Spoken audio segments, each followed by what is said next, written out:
Ghulam uncle, can you please tell us a little bit about your childhood? I was born in India, Okay. and I was 3. Then I moved from India to Lindi, and I was brought up in Lindi. તો ઉમાં તમે boarding house જ્યારે તમે હતા દિંડીમાં ત્યાં તમે કાંઈ special કરતા હતા સવારના? હા, અને સવારના પોરમાં, કારણ કે હું લીડર હતો બોર્ડિંગનો, તો સવારના પોરમાં મારી ડ્યુટી હતી કે બધાને ઉઠાડો અને પછી લોકોને નમાઝ પઢવા લઈ જાઉં સુબહની, અને પછી આપણે દરિયા જઈને એક્સરસાઇઝ કરવા, કારણ કે હું સ્કાઉટનો પણ લીડર હતો. તો કમ્પલસરી હતી કે બોર્ડિંગમાં કોઈ છોકરા એમ ન કહે કે મારી નમાઝ બાદથી અંદર ના થઈ એનો કમ્પલસરી નમાઝ પઢવું જ પડતું હતું. એટલે કામે કરવું પડતું હતું અને નમાઝે પઢવું પડતું હતું. એટલે કોઈ બહાના પછી ના હોય. ના ચાલે. ઓકે. તો એ હતું તમારું લીંડીમાં, બરાબર? લીંડીમાં. અને પછી તમે લીંડીથી તમે ક્યાં ગયા? પછી લીંડીથી અમે દાસલામાં આવ્યા. ઓકે. અને દાસલામ તમે કેટલા વર્ષે હતા તમે જ્યારે દાસલામ ગયા? હું તે વખતે 12 વર્ષનો હતો. 12 વર્ષનો. ઓકે.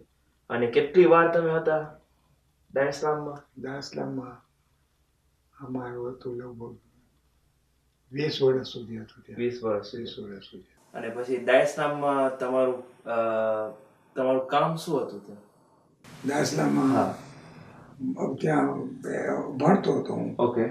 સ્કૂલ હતી અને પછી સ્પેરપાર્ટનો બિઝનેસ ખોલ્યો એનો. ઓકે. નાની દુકાન લીધો અને પછી સ્પેરપાર્ટની દુકાન ખોલ્યો. દાસલામથી નીકળી લંડન આવ્યો. લંડન આવ્યા. અને લંડનમાં તમે કઈ એરિયામાં હતા? લંડન સાઉથ લંડનમાં હતું. સાઉથ લંડનમાં. ઓકે. અને લંડનમાં તમારું કાંઈ હતું ઇન્વોલ્વમેન્ટ કમ્યુનિટી સાથે? પછી એમાં હું પ્રેસિડન્ટ થઈ ગયો હતો એનો. સાઉથ વાળાને કલાક ઉપર લાગતું હતું. કલાક ઉપર લાગતું હતું પહોંચવાને. ઓકે. તો પછી અમે ડિસાઇડ કર્યા કે અમે પોતાની સેન્ટર લઈએ. એટલે અમે સાઉથમાં પછી બીજું સેન્ટર અમે લીધા. ઓકે. તો પછી નોર્થ વાળા તમે એ લોકોને કઈ આમ ખરાબ ના લાગ્યું? નોર્થ વાળાને બહુ ખરાબ લાગ્યું. એ લોકોને થયું કે અમે 2 જમાત કરીએ છીએ. પણ એકચ્યુઅલી અમે લોકોને કીધા કે ભાઈ અમે જમાત નથી 2 કરતા, પણ અમને બહુ દૂર પડે છે તમારું નોર્થ સુધી આવવા માટેનું, અને તમે અહીંયા આવી શકો, અમે ત્યાં આવી શકીએ. એટલે પછી લોકોને જરાક શાંતિ થઈ કે અમે 2 જમાત નથી કરવા માંગતા. ઓકે. એટલે જમાત એક જ હતી, પણ 2 બાજુ અમે જઈ શકીએ. બરાબર. બાજુમાં જો હોય તો ફાયદો શું હોય? બાજુમાં હતું તો તમે ભાગ લઈ શકો બરાબર એનો. ઓકે. જઈ શકો ટાઈમસર ખોલી શકો મશીન બધું. ને તમે એમ કેમ લાગ્યું કે ઇમ્પોર્ટન્ટ છે કે આપણે મસ્જિદ બાંધે? એ લેઝર સેન્ટરમાં અમે રેન્ટ ઉપર આ લોકો રાખ્યા હતા નોર્થ વાળા. તો અમે ત્યાં જતા, એક બાજુ ડાન્સ થતું હોય, એક બાજુ મજલિસ થતી હોય, અને એક બાજુ તો અમે કીધા ભાઈ આ કઈ જાતનું તમે ઓલું કરો છો. તો એ લોકો પાસે ચોઈસ ન હતું. અને સાઉથમાં અમને જગ્યા મળી તો અમે તરત જ લઈ લીધા જગ્યા. તો આ લોકો બધા કહેવા લાગ્યા કે હવે દેવજી 2 જમાત કરવા માંગે છે. તો એકચ્યુઅલી અમારું ઇન્ટેન્શન એ ના હતું. અમારું ઇન્ટેન્શન એ હતું કે એક જગ્યાએ તમે મસ્જિદ રાખો, પછી ડેન્સ ને ક્લબ ને એ ના હોવું જોઈએ. પણ પછી અમે લઈ લીધા, અને એ લોકોથી 2 જમાત એક જ હતી. સાઉથ ને નોર્થ કોઈ પણ આવી શકે એનું કાંઈ રિસ્ટ્રિક્શન ન હતું કે એ લોકો ના આવી શકે. તો પછી તમે કાંઈ કર્યા નોર્થ વાળા વાસ્તે? એ લોકો જરાક આમ ખારા હતા, એટલે પછી તમે એ લોકો વાસ્તે કાંઈ એ લોકોને કોઈ રીતે મદદ કર્યા હતા પછી? હા, એટલે ઓપ્શનમાં અમે ગયા હતા, અને પછી અમે ઓપ્શન થતું હતું. એકચ્યુઅલી અમારી પાસે પૈસા હતા નહીં, પણ અમે તોય એ ઓપ્શનમાં લીધા એ મસ્જિદ. અને પછી હબીબ બેંકે અમે ફોન કર્યા કે ભાઈ જો આ ચેક આવે છે તમે ચેક થ્રુ કરજો એનો.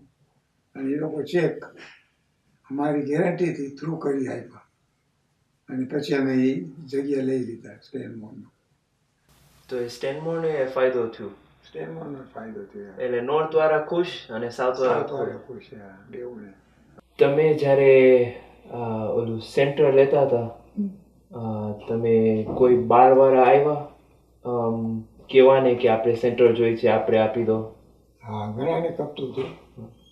પણ એક સ્વીડનથી એ માણસ આવ્યો તો એ મને કહે છે કે મને આ જગ્યા લેવી હતી પણ અનફોર્ચ્યુનેટ તું લઈ લીધો. હવે મને થોડા પૈસા તને વધારે આપો તો મને વેચી દે. તો હું ખાલી એને પૂછા કર્યો. મેં કીધું ખુદાનું ઘર તું જોયું છે વેચાય છે? તો કે what do you mean by that? મેં કીધું આ જગ્યા જે છે ને આ મસ્જિદ માટે મેં લીધા છે.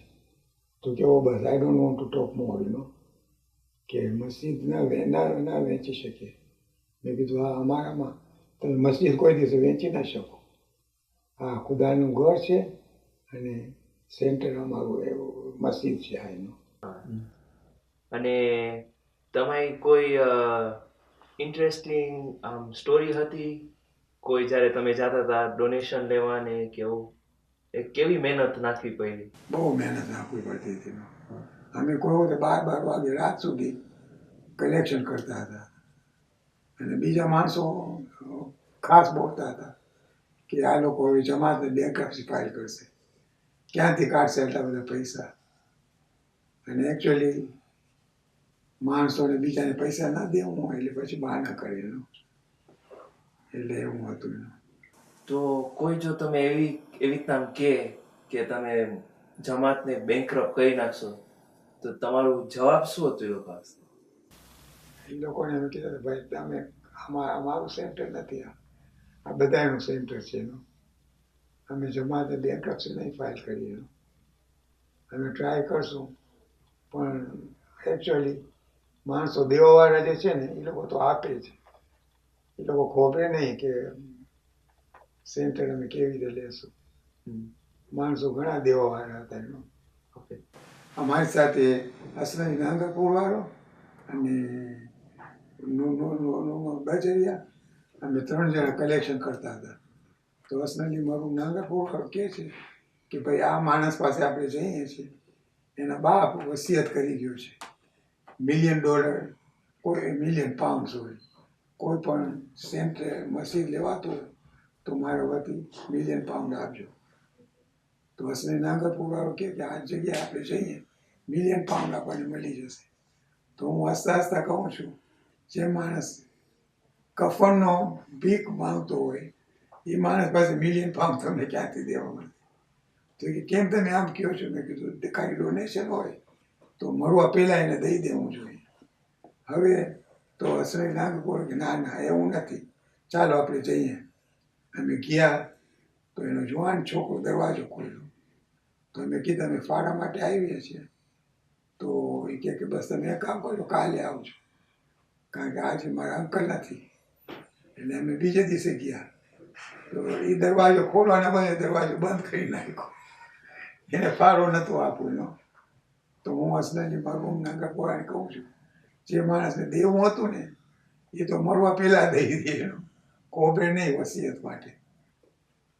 તો પછી એના ફાળો મળ્યું જ નહીં આપણને. બીજા દિવસે મેં ગયા તો £1000 લખાયો. મેં કીધું તો £1000 રાખ, તારી પાસે તને કામ આવશે. હું તારા વતી તારા બાપને મારા વતી £1000 આપું છું. તો મેં કીધું જે માણસને દેવું હોય ને એ $1 મિલિયન ત્યારે જ આપી દીધો હતો, પણ મેં ન લીધા એના £1000.